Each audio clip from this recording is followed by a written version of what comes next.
Hello, ladies and gentlemen. Welcome to your Cornell Notes assignment, the first one of English 11B. As we continue our study through the American literature canon, the Cornell Notes will be there to guide your way as the base and the information for what we're reading. If you're new to English 11 and unsure of what Cornell Notes are, there is a review video of how to create those documents within the folder where you found this video. Additionally, if you have any questions, feel free to reach out to your instructors for assistance. And with that, today we're going to begin talking about American Gothicism and the dark side of individualism that comes from that Romantic tradition. So let's get underway.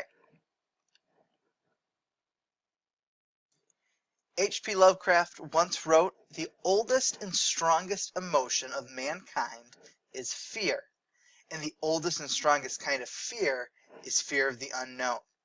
In that tradition, both in English literature and in American literature, Gothicism takes hold. Fear of change, fear of what we don't know, fear of what could be coming. Those types of fears streamline the Gothic tradition.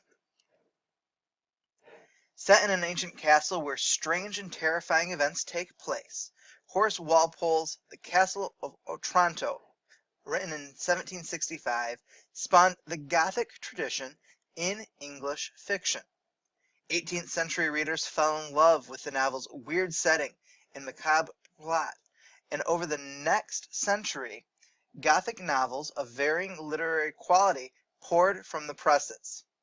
In them, some of the greatest characters and creatures of all time were born, including the repulsive monster created from human body parts in Mary Shelley's Frankenstein, written in 1818, and the dangerously attractive Count in Bram Stoker's Dracula, written in 1897.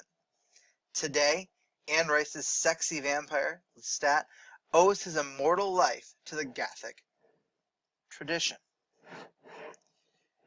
The spirit and imagery of the Gothic literary tradition came in part from the Gothic architecture of the Middle Ages. Cavernous Gothic cathedrals with their irregularly placed towers and their high stained glass windows were intended to inspire awe and fear in religious worshippers. Gargoyles, those carvings of small deformed creatures squatting at the corners and crevices of Gothic cathedrals, were supposed to ward off evil spirits, but they often looked more like demonic spirits themselves. Think of a gargoyle, a grotesque creature, as the mascot of Gothic, and you will get a good idea of the kind of imaginative distortion of reality that Gothic represents. Another force that gave rise to Gothic literature was the Romantic movement. As you have already learned, Romanticism developed as a reaction against the rationalism of the Age of Reason. Once the Romantics freed the imagination from the lordship of reason, they could follow the imagination wherever it might lead them. For some Romantic writers, the imagination led to the threshold of the unknown, that shadowy region where the fantastic, the demonic, and the insane reside. This is Gothic territory. Because of this perspective, the Gothic tradition can be called the dark side of individualism. When Romantics looked at the individual, they saw hope. Think of Longfellow's A Psalm of Life. But when Gothic writers looked at the individual, they saw potential evil. Think of anything that you've read by Edgar Allen Poe. Really, think of anything you've read by Edgar Allen Poe. While Romantic writers were extolling the beauties of nature, the Gothic writers were peering into the darkness of the supernatural. The Gothic tradition was firmly established in Europe before American writers had made names for themselves. By the 19th century, however, Edgar Allan Poe and Nathaniel Hawthorne, and to a lesser extent Washington Irving and Herman Melville, were using Gothic elements in their fiction. Edgar Allan Poe, of course, was the master of the Gothic form in the United States. In many of his stories, dark medieval castles or decaying ancient estates provide the setting for weird and terrifying events. Many of Poe's male narrators are insane. His female characters, beautiful and dead or dying. His plots involved extreme situations, not just murder, but live burials, physical and mental torture, and retribution from beyond the grave. For Poe, it was only in such extreme situations that people revealed their true natures. The Gothic dimension of his fictional world offered him a way to explore the human mind in these extreme situations, and so arrive at an essential truth. Hawthorne also used Gothic elements in his fiction to express what he felt were important truths. However, instead of looking at the mind and its functions or dysfunctions as Poe did, Hawthorne examined the human heart under various conditions of fear, greed, vanity, mistrust, and betrayal. After the real horrors of the Civil War, the popularity of Gothic writing waned in the United States. Realism replaced Romanticism as the preferred American literary style. The Gothic spirit had to wait until the 20th century before it again found fertile ground for its particular brand of truth-telling. That ground was in the American South.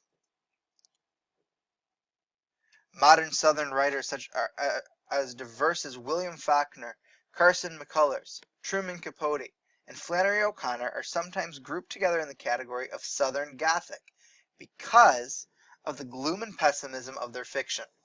For William Faulkner, the crumbling medieval castle of 19th century Gothic fiction became the decaying plantation, with its fallen aristocratic family isolated in time and place. Instead of ghostly figures stalking noble heroines, Faulkner gave us the ghost of the past hounding his not-so-noble characters to madness and death. Coming after Faulkner, Flannery O'Connor saw the pressures of modern life making grotesques of us all. Like Hawthorne, O'Connor was interested in the human heart and its potential for evil. In her view, the old moral and religious order was crumbling. Criminals, conmen, and fools, rather than ghosts and goblins, were unleashed upon the world. Although this part of our first unit focuses on the Gothic, you can see Gothic aspects in the works of writers in other units, such as Ambrose Bierce, that we'll study later, Charlotte Perkins Gilman, Sylvia Plath. Try identifying what's Gothic about the next horror movie you see, or the next Stephen King or Anne Rice novel you read.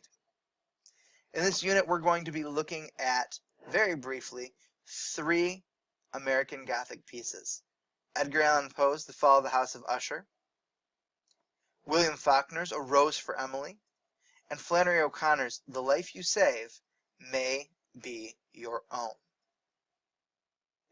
In doing so, ladies and gentlemen, we're going to also look at the realism that goes on that was mixed in during this time. And you'll be studying those during your SAT writing assignments as well. Do make sure that you get your notes on paper in that Cornell note format and be sure to submit that. If you have questions, please be sure to reach out to your instructor for assistance. Welcome to a new semester. I hope you enjoy.